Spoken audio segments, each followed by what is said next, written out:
Your network is your net worth. Come listen to some of the most successful people I know share invaluable knowledge, stories, and advice in real estate, business, and beyond. This is Weiss Advice. Whether you want to take your business or personal life to the next level, look no further.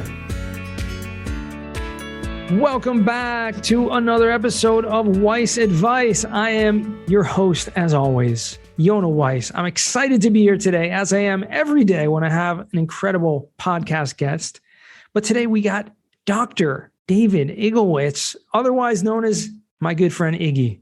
What's going on, Iggy? What's up? I got my hands up in the air in case you're listening. I'm like super excited because Yonah, I got to thank you. I said this before the podcast. Yonah has accelerated so many people's growth, not just their mind growth. Well, it is your mindset, but in this real estate sector, especially multifamily, but I mean, it was across the board, self-storage, everything, industrial.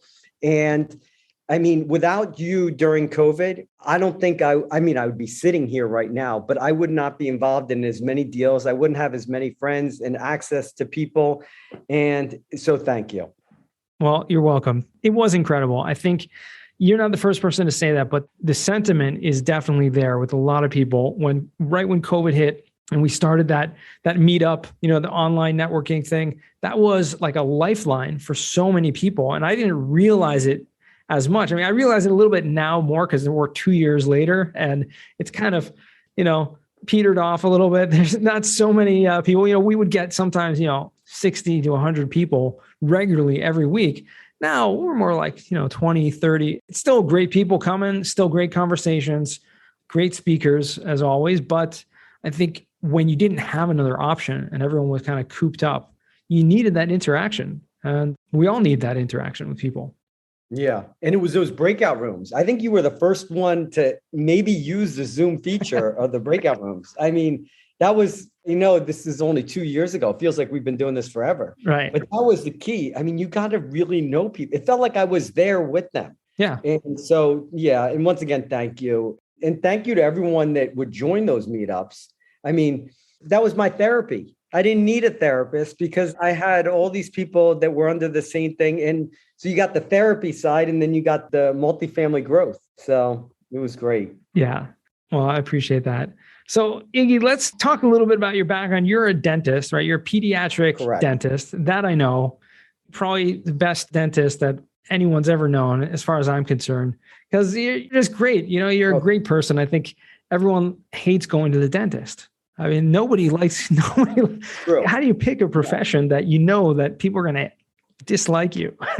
Oh my God. So few people ask me that question. And I always liked building like model airplanes and stuff like that. So I went to my dentist when I was in high school and he had all these cool little tools, and there's like all this fancy stuff. And I was like, holy cow, this is incredible. You get to play while you're at work. So I didn't think about, people didn't like going to the dentist. The thing was, I never had a cavity. Nothing I ever experienced except getting your teeth cleaned. You're talking to a hygienist and you're like, this is great. Right. So I never got to experience the other side. When I saw all the tools, I was like, these are toys. And I love toys. And then that was that. Yeah. Your sandbox is someone else's mouth. Yes. So that's where the dentistry side came from. And I think the pediatric is pretty obvious. I don't need to explain that part. Yeah. When, kids are probably easier to deal with than adults, I would imagine. They are. And they're more fun. Definitely. Yeah. They keep you younger and it's always a challenge. So that's why I merged the two of those. So that was that. That's pretty cool. So let's fast forward a little bit because you've been a dentist for, a couple decades, been doing that. And all of a sudden, right now you're this multifamily real estate investor. And how did that happen? Like, where did that start? Let's talk about that. So I was always involved in investing. My dad was a statistician and he loved the stock market, loved it. He was about to write a book before he passed away. And he was he had all these great ideas and, statistician, all about numbers and stuff like that. So I inherited some of those things and I played with the stock market. The reason why I said I played, it was like 2010, 11. And I spent I would say 500 hours and I made maybe $500. Yeah, it wasn't too good. It was a lot of time. And so I knew that wasn't the avenue, but previously before that, it was 2008 when I saw all my, my dental mentors, and I saw them at a meeting, and I'm happy-go-lucky. And I'm like, hey, what's going on? I have no idea, because I have a 401k that turned into a 201k, but I didn't even know at the time because they only sent quarterly statements. And so there was no instant access to that kind of stuff. So they were, I've never seen them look so pale.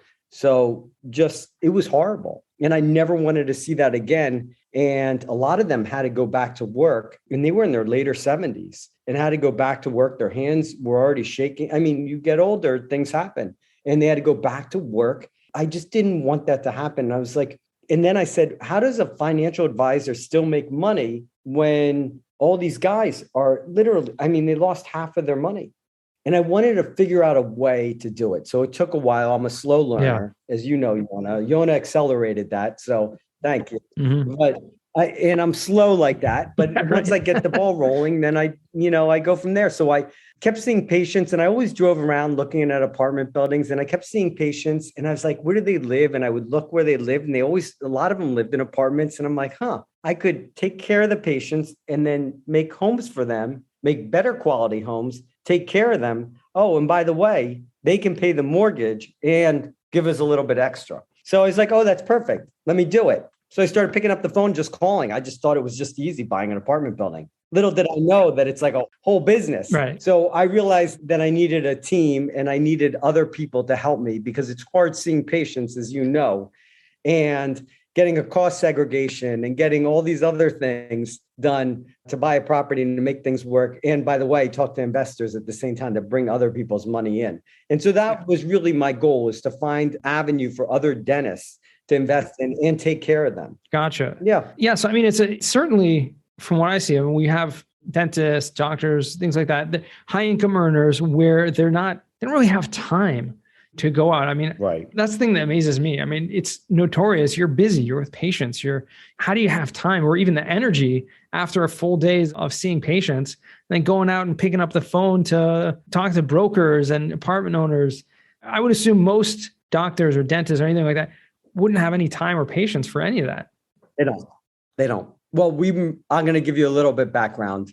We merged with private equity. I'm just an employee right now, and I'm supposed to be working only like 2 to 3 days a week. Oh, okay. So that frees up some time. Right. But now I'm doing a little bit more because I enjoy it. But I enjoy both aspects of it.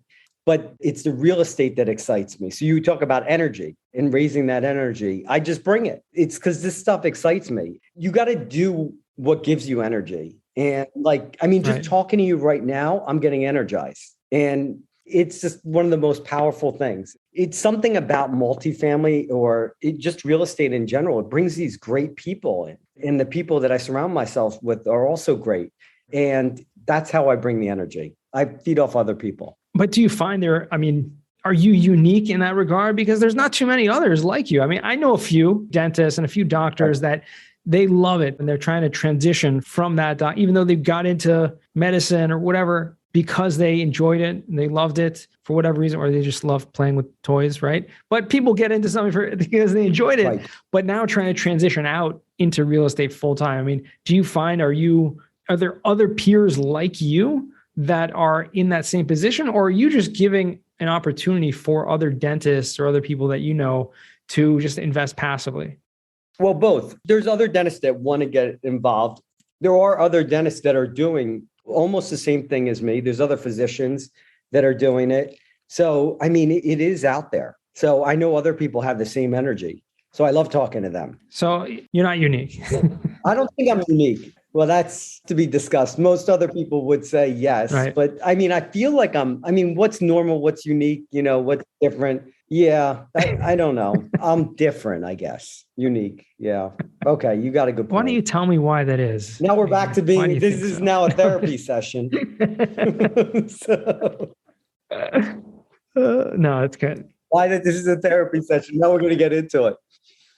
Well, I don't know. This is enjoyable. This is fun. that's the same thing as therapy. Well, I guess I am unique because I enjoy that kind of stuff too. I guess so. Okay. So you're in multifamily, you're buying assets, you're finding the right deals, the right partners, and, still working, seeing patients. Is this a long-term goal that you're going to transition fully out of dentistry? You're going to go spend full time into the real estate, or, creating some wealth and, continue doing the dentistry because you love it? Yeah, it's going to be, I do it whatever life guides me to do. And as of right, if you talk to me a year ago, I would say, no, I'm headed all the way to doing real estate, like 100% of the time. And that might be the case.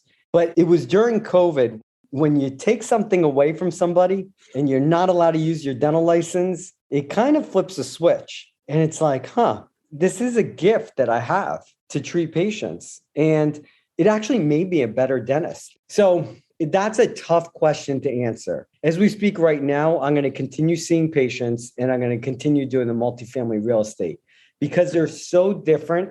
And it's probably my ADHD that I need those other things that are totally different to be able to focus because it actually helps me. Yeah. When I do dentistry, it helps me focus on the real estate. When I do the real estate, it like guides me away from the dentistry. And it's just like a perfect marriage. I know that they're two totally different things, but they're both fun, And so, yeah, I guess you found a niche, you found a space that you enjoy, and they're both doing great things, giving you great returns on your energy, returns on investment, on profits and everything. That's awesome. It's when you can find something that you really enjoy doing. That's really all that matters. Yes, I agree. Well, it's working with great people and like in the dental office too. Like when I get to work with great staff, it raises my energy too. And then, so. You went through this, like you said, you saw people losing money through the downturn. We're going to, through something similar, maybe right about now, possibly. No one really knows, but a lot of people are discussing the possibility of kind of a repeat and a lot of things happening like happened back in 2008, 2009. What advice would you give to anyone out there who is maybe in that similar position? Like in the stock market right now? Or the other people out there, medical professionals who are kind of, don't know what to do. Well, you already picked a course. So if you already, this is not financial advice. This is my own advice. But you've already picked a course. You never really want to sell as things are falling down unless you have to, because those can really impact your retirement and stuff like that, unless there's an amazing opportunity that comes up. And that can happen. And there might be great opportunities that come up. But the first, honestly, is you're not by yourself. Discuss this with other people. Discuss it with your advisors. You should already have a team. If you don't, now's a great time to establish a team and talk to people, talk to friends, talk to your colleagues. What are they doing? And just make it a sounding board, make it an investing club. Go to meetups like Yona's meetup. And everyone that's listening to this probably already has gone to your meetup at least once. And talk to other people. If one of your deals is having a little bit of a problem or a little hiccup, go to these meetups and talk about it. There's no shame in that. There's going to be situations. And I ask for help all the time. And I explain my hiccups and stuff like that. So I ask for help. And then when you ask, it's amazing the ideas that come up. That's a very good point. You have to have that sounding board. You have to have those people in your life that, you can't go it out it alone. I think that's really probably the best advice out there. Is you got to have those people in your life that are advisors or sounding boards. And the meetups are a great way to meet people like that. Totally agree. And if anyone wants to check out our weekly Wednesday night meetup every Wednesday, 7 p.m. Eastern, make sure to check it out. The link is probably in the show notes. If it's not, you'll find it somewhere. If you follow me anywhere. Yeah. And if it's not in the show notes, maybe our editors can put it in the show notes, at least this time. But you're absolutely right. There's so many in-person conferences, virtual meetups. Go to your local, real estate investing meetups. You'll meet like-minded people. And like Iggy said earlier, you met people who you're doing deals with now, right? That's incredible. That to me, that's like the best feeling in the world, to know that you've made a space for people to connect and to actually grow together in their journeys. Yeah, it's super powerful. That I always thought you had to do this by yourself. I'm only 5'3". I look so much bigger on these cameras because whenever I meet people, everyone thinks that I'm big. Yona met me in person before, so he knows. But everyone thinks that I'm like this big person. But being small, I guess that's partially that Napoleon-esque syndrome. And you think, you have to do everything by yourself. At least I did. So during this whole process of turning to the real estate professional, probably why I'm so happy is I transform myself. Like I rely on other people. My partners are taking care of something right now that I would have to be involved in 5 years ago. Have to. And now I'm like, you know what? They could do it. They got it. And then I got them. And it's like you rely on each other. Yeah. And I think that's the most important thing is that you don't have to do everything. You do what gives you energy, and then they do what gives them energy, and then you come together. So you found partners that you partner up with to do these real estate, these multifamily deals together. Yes. If you don't mind me asking, what are you doing? What's the thing that you feel most comfortable with that you're adding and bringing to the table when it comes to those deals? Calming people down. I'll be honest. That's key. Is making light of a situation, and just like when the bad stuff hits the fan. I don't know what this podcast is rated. So we're G-rated here. Yeah. So, okay. So when bad stuff happens, I stay calm and I love it. It's a gift that was given to me. And then there's a lot of stuff going on. All of a sudden I get calm and I can focus. When there's nothing going on, I'm the opposite. So that's like the best part. But if you're asking me specifically what I do in a deal, there's a lot, so across the board, everything. But what do I love the most? There's always going to be situations and hiccups that arise. For sure. Every deal, 100%. Every deal, no matter what. And it's being able to resolve them and talking to people. And that's my gift. And that's what I love to do. Like even in dentistry, when there's a mom that's upset, that's what I love to do. And that's what I love to take care of, because that's what I found. Like that's my gift to the world. That's great. I don't want to put you on the spot, but can you give me like an example? I'm sure that every single deal has its hiccups. You make mistakes. People make mistakes. There are deals that don't turn out the way that they were meant to turn out. Have any deals that you've done, one example that you can think of that's kind of had a lesson that you've learned? We'll just say that there's a deal going on. Could be now, could have been 10 years ago.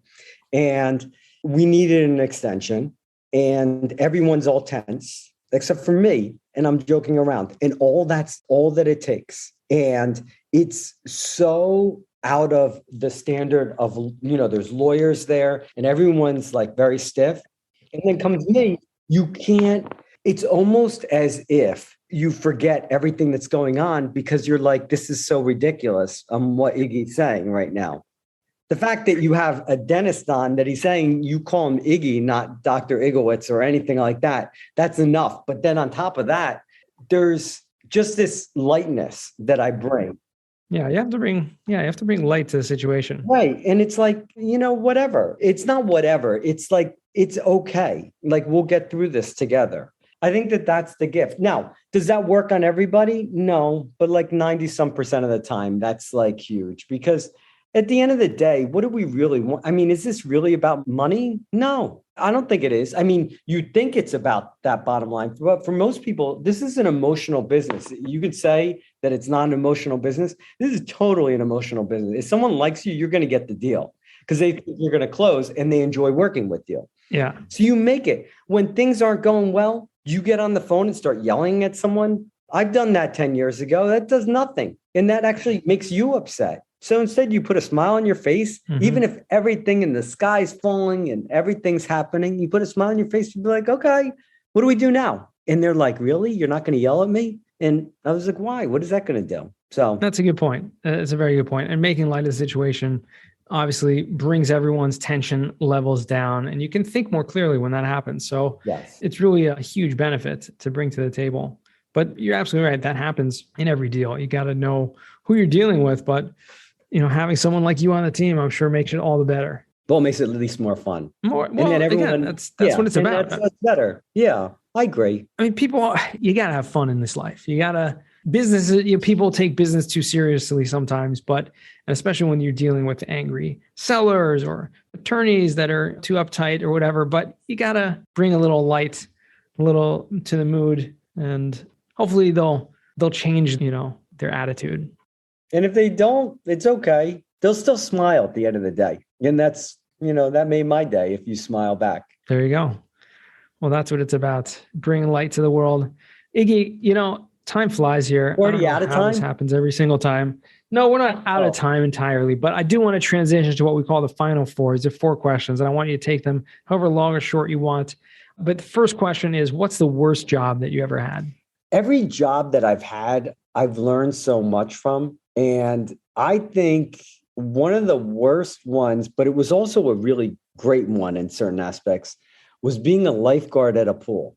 And because I was stuck. And so you can go from here to here. I could run to work, but while I was there, I was stuck at the pool and you couldn't move. And but there were a lot of advantages of it. But that was, if you asked me what my worst job was, that was.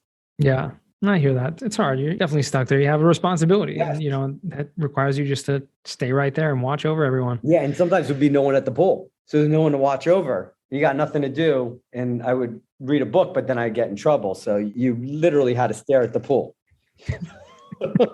Stare at the pool, no one in it. Yeah, I hear that. All right. Second question for you. What's a book you've read, speaking of books, that's given you a paradigm shift? So I had to think about this, but when I look back at all the books and the book that I read over and over again is How to Win Friends and Influence People, because that can actually, I know the title sounds, that it could be, you're trying to take advantage of someone. It's not about that. You can use this book for good too. And it made me a better husband. It made me a better dad. It made me a way better dentist. It makes me, I think, way better to communicate with people. And so I think that that's a book everyone should read. And it would make the world a better place if everyone read it and followed it. There you go. Okay. We'll definitely put that. I agree. I learned a lot from that book. It's interesting. Apparently, we had someone on this podcast not too long ago, Mayor Fried, brought up that book and said that was something that really changed his life. And then he read the 7 Habits of Highly Effective People. And it seemed to be like the opposite approach of that. And so they're both amazing. And if you can kind of incorporate the great things from both of them, the world will be an even much better place. Yes. I agree. Third question. What is a skill or talent that you would like to learn? Well, I'm doing it right now. So I love to surf. I used to be a big cyclist and I love to surf, but I'm goofy foot, meaning that I like to go left on the wave because I stand with my right foot forward. So going on my backhand, so I'm very good going that way. But and I live in Pennsylvania, so I have to travel to go surf sometimes. Yeah. But going on the right, it's tougher because it's a different balancing thing. So every day I practice. I got to surf, skateboard because I'm dry land, and I practice even when I'm doing dentistry in between patients. And so that's the talent, because surfing, honestly, that's the other thing. I think if everyone surfed, the world would also be a better place, because it's like one of those things that just connects you, whether it's a wave pool or whatever, it just connects you with the universe, and it slows everything down. When you're on that wave, you surf, right? Or no? No, I don't. I'm from California, but I don't surf. No. Yeah. So it connects you, and it's the coolest thing ever. When you get up on a wave, even just when it lifts you, you're just floating. It's the neatest thing. So I don't know. I get it. I love it. That's awesome. So that's what my passion is with athletics now. So I train to surf because as we get older and so many crashes on the bike with the shoulders and the clavicles breaking, you got to stay in good shape to keep paddling out there. Yeah. You got to find something that's a little less impact. Yes. The water is kinder than the pavement. Yes. Fourth and final question. What does success mean to you? Well, that's a powerful one, but I think I really answer that question, when I look at the end of the day, because I do it day by day. What gives me energy and motivation to wake up the next day? What 1 or 2 or 3 things would really, make me happy? Is it about money? Is it about multifamily? at the end of the day, if I can make 3 people smile, I'm successful. So that's all I have to do. So even if everything else falls apart during the day, if you literally go into the bank and make 1 person smile, try it. I mean, everyone should try it. It will change your day. Yeah. Just hold the door for somebody. I mean, that stuff is like outdated, but still people do it. I do it all the time. And all it takes is a smile, little eye contact. That's 1 person. You got 2 more. And then you do it. And it just makes the world a better place. And it's like, it's really cool. So I do that every day. Even if you wake up and you're for some reason in a bad mood and you did your morning routine and you're still not snapping out of it, you do that, it changes you. And you don't know who you're going to meet. And it's like, cool. I agree. That's awesome. It's a great perspective. Try to make someone else smile. That's a successful day. Yeah. And so that's success for me, is that. Now, the money helps, all the multifamily, having my family around me, that helps. Like getting the hugs, like all that stuff is part of success. But the true, like my purpose for being here is, I think, to make other people smile. And like, I enjoy it. So there you go. Everyone should too. All right. Well, I hope everyone listening to this is smiling right now. Right. Because if so, then you've accomplished this, 1,000-fold. So there you go. So then I'm good for a year. You can take the year off. Everything else is just bonus points. There you go. Well, Iggy, this has been awesome. I appreciate you taking the time out. How can our listeners find you or reach out to you? Oh, that's a great question. So you can go to my website, prostoic.com, prostoig.com. Or you can email me, dsi@prostoic.com. Okay. We'll make sure to put that. Yeah. We'll put that in the show notes. And LinkedIn. Yeah. You're on the socials. LinkedIn is good. I got to get back on that. Yona was motivating all of us. You remember that? You still do that? Yeah, absolutely. You taught me so much about LinkedIn. I have to get back involved in that. After a couple of these deals close, then I'll get back involved and help more people out. There you go. Okay. Well, I definitely appreciate you coming on here today, especially after a full day of seeing patients. And this has been awesome. I appreciate that and look forward to speaking to you again soon. And to our listeners, thank you guys for listening and enjoying this episode, which I hope you did all the way to the end. And remember, the best advice comes only when you ask. Real quick, I have one question for you. Did you like this episode?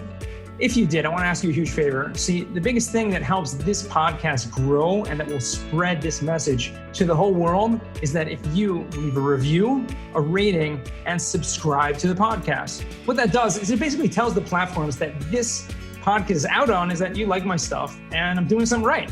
So take a few seconds out of your day, hit that subscribe button, leave a rating or review. I would be extremely grateful. Also, I want to hear from you guys. So I want to hear some feedback. If you have any questions for future episodes, please find me on LinkedIn. Send me a DM, a connection request, Yona Weiss, and I'd love to hear from you.